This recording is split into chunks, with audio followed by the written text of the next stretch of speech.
Welcome. In this video I will show you how to change DPI settings on your VIVO V60 Lite. First, open settings on your smartphone, then scroll down until you find display and brightness section, then open it, scroll down, and here you can see two different settings that allow you to change DPI. The first one is the font style, where you can adjust your font style by choosing one of the available fonts on your smartphone, either classic or default, or if you want to go for more fonts, you can download them from the store.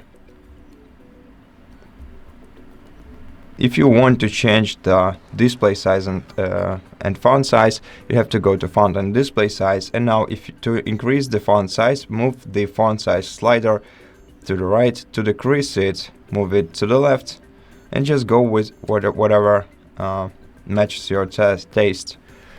The same for display. We can choose between small, standard, large, or largest display sizes.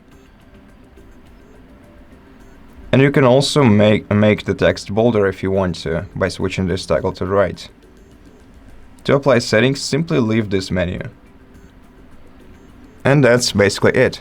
Thank you for watching this video. If you liked it, please consider subscribing to our channel, leave us a like and a comment below, and I'll see you in the next one.